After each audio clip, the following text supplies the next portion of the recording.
Oke guys, Assalamualaikum warahmatullahi wabarakatuh.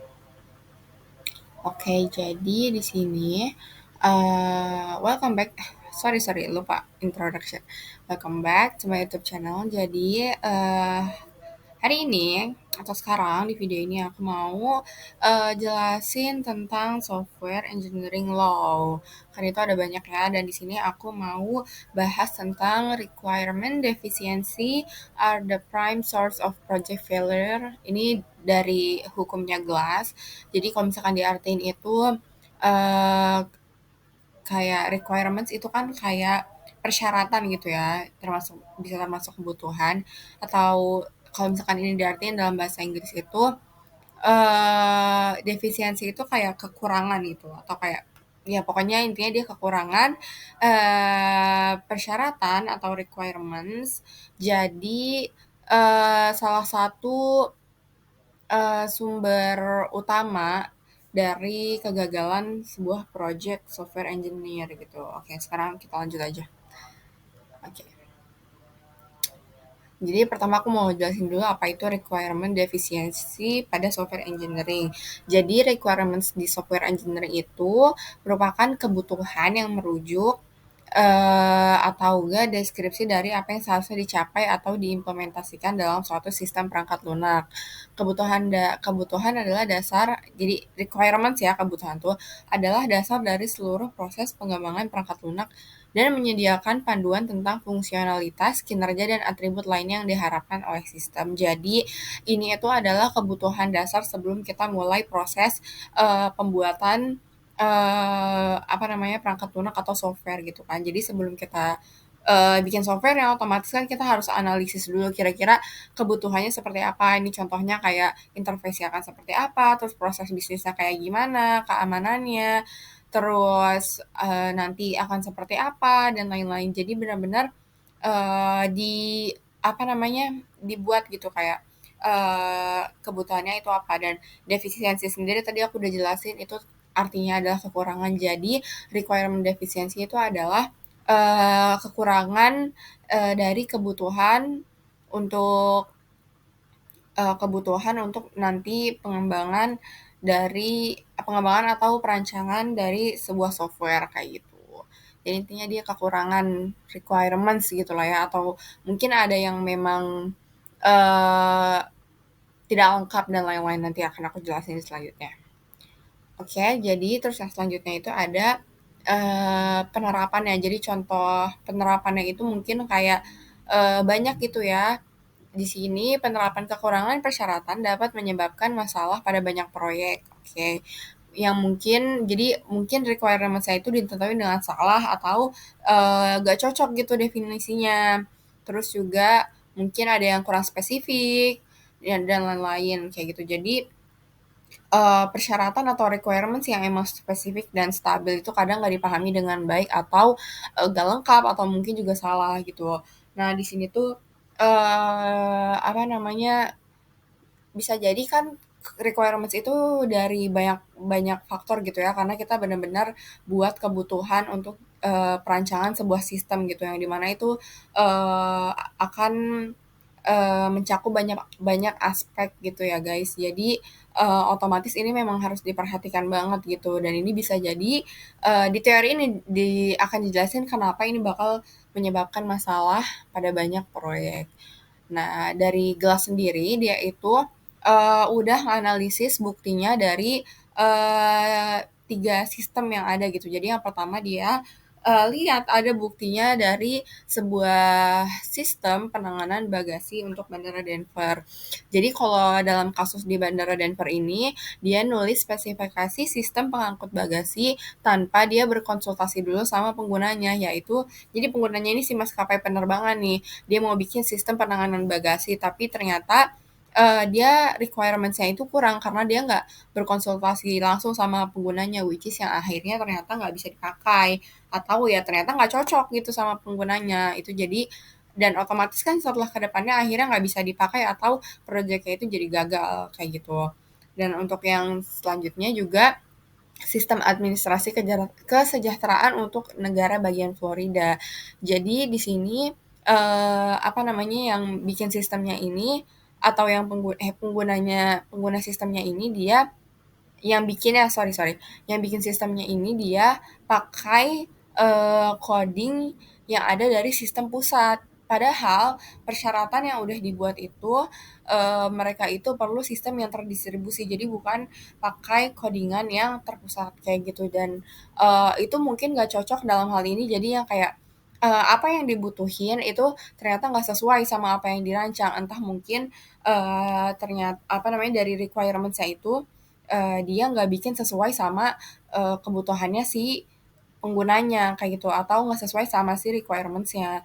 Terus untuk yang bukti ketiga itu ada sistem kendali lalu lintas udara dari Federal Aviation Administration atau FAA.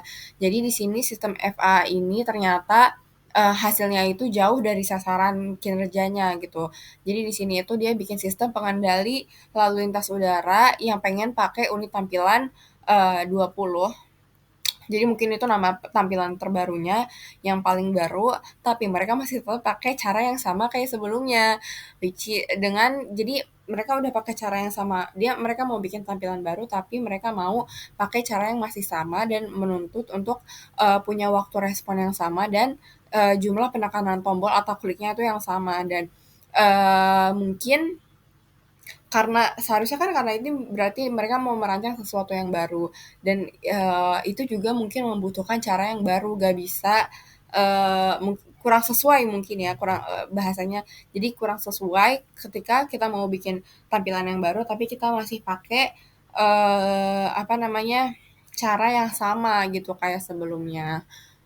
Kayak gitu. Jadi ya pada akhirnya tiga-tiganya gak menghasilkan sistem yang sesuai gitu sama apa yang ada di requirements ya karena di mungkin ada kesalahan juga bukan sesuai sama requirements-nya berarti sesuai sama kebutuhan penggunanya kayak gitu. Jadi karena pada tahap requirements saya itu mereka ada kesalahan gitu.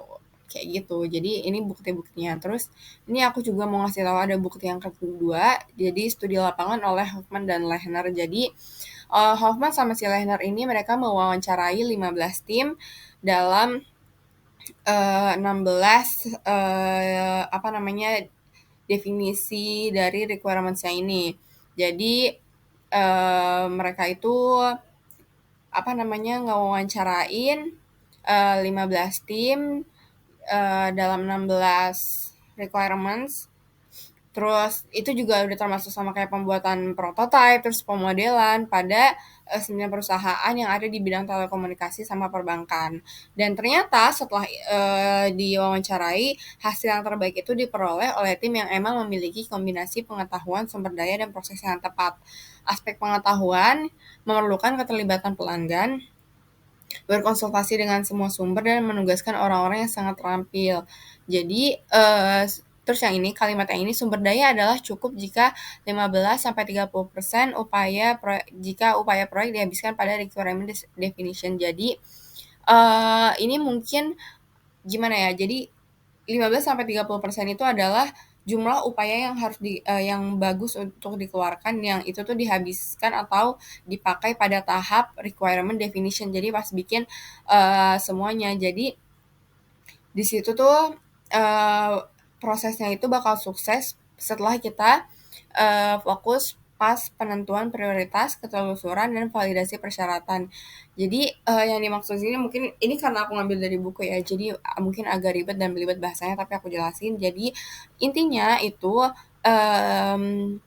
sumber daya atau sumber dayanya itu cukup kalau misalkan memang 15-30% itu diupayakan jadi masa masa itunya tuh dihabisin pas kita bikin requirements-nya. Jadi kita fokus benar-benar gimana caranya kita bisa bikin requirements yang baik dan mungkin itu dari requirements itu bakal diperlukan beberapa siklus gitu. Contohnya kayak waktu project di video yang sebelumnya, jadi kan itu ada tahap waktu kita itu gimana kita mau bikin sistem itu yang seperti apa gitu-gitu. Nah, di situ kita mungkin bisa yang kayak ngalamin beberapa siklus karena kita mungkin harus ada yang kita harus konsultasi sama penggunanya, sama yang punya kepentingannya, dan itu mungkin akan, berubah-berubah atau akan ada evaluasi yang bikin itu mungkin akan, perlu beberapa siklus untuk kita bisa bikin requirements yang emang tepat, kayak gitu. Di sini juga ada quote sedikit. Jadi the hardest part of building a software system is deciding precisely what to build. No other part of the conceptual work is so difficult and is more difficult to rectify later. Jadi di sini jadi emang bagian yang paling susah pas kita mau ngerancang sebuah software itu ketika kita harus memutuskan apa yang mau kita buat kayak gitu, dan gak ada lagi bagian yang berkaitan sama konseptual atau pekerjaan konsep tentang konsep yang lebih sulit dari ini kayak gitu, dan itu akan lebih sulit nanti kalau misalkan memang ternyata akan terjadi perubahan-perubahan kayak gitu. Oke, terus aku mau lanjut ke teorinya. Jadi bukan teori sih, mungkin ini lebih ke kayak rangkuman gitu ya. Jadi definisi yang tepat dari requirements adalah masalah yang sulit. Jadi, mendefinisikan sesuatu yang tepat atau sesuai sama kebutuhan, dalam perancangan software itu emang masalah yang sulit karena yang pertama ini ada perbedaan kebutuhan kelompok pengguna yang berbeda. Jadi, bisa jadi dari sistem yang kita buat itu kita kan punya cakupan kelompok pengguna yang cukup banyak atau ya tergantung lah siapa, tapi tentunya bakal mengalami perbedaan kayak gitu. Terus yang kedua, konflik kepentingan alami antara orang atau kelompok yang berpartisipasi, dan itu mungkin aja terjadi gitu ya sama entah mungkin yang perancang softwarenya atau dari perancang sama penggunanya, dari perancang sama yang nge-hire untuk bikin gitu ya. Nah, itu bisa aja terjadi kayak gitu. Terus sulitnya membuat prioritas di antara persyaratan yang saling bertentangan. Terus definisi persyaratan adalah proses pembelajaran dan negosiasi. Jadi ketika kita bikin ini itu emang jadi proses pembelajaran, dan itu juga harus ada negosiasi karena kan kita bikin itu untuk mungkin kita bikin itu untuk orang lain, di mana kita juga harus eee, mereka mungkin negosiasi pengen minta minta apa ke kita, kita juga harus ngejelasin juga ke merekanya, kira-kira kita harus ngembangin sesuatu yang seperti apa, kayak gitu. Baik pengembang maupun pengguna, jadi dua-duanya sama-sama belajar sambil ngimplementasiin atau menggunakan suatu sistem. Nah, ini sebenarnya mungkin di luar konteks, tapi ada satu hal yang bikin aku keinget sama, kalau nggak salah waktu itu pas pertemuan awal-awal itu soal agile method. Jadi mungkin dari metode agile itu bisa jadi salah satu solusi gitu ya dari teori ini gitu. Meskipun mungkin memang ada masalah yang lainnya, tapi uh, permasalahan yang ada di sini itu mungkin bisa diselesaikan kalau misalkan kita memang menggunakan metode yang baik kayak gitu. Dan dari sini juga bisa disimpulin gimana requirements itu ternyata bisa sangat mempengaruhi hasil ketika kita mau buat software kayak gitu. Jadi mungkin kalau dari aku juga ini jadi pembelajaran karena aku juga udah pernah buat gitu ya. Eee, Kalau ternyata itu tuh requirements itu emang benar-benar dibutuhin gitu, karena itu bisa ini menurut pengalaman aku sendiri itu benar-benar menjadi suatu acuan gitu. Meskipun memang mungkin ternyata ada hasil yang berbeda karena ada perubahan kayak gitu ya, tapi tetap aja itu menjadi sesuatu yang sangat-sangat dibutuhkan, entah itu untuk yang untuk perancang sistemnya atau yang punya kepentingannya atau bagi usernya kayak gitu. Oke, sekian dari presentasi. Dari penjelasan aku malam ini, thank you banget yang udah menonton videonya. Wassalamualaikum warahmatullahi wabarakatuh.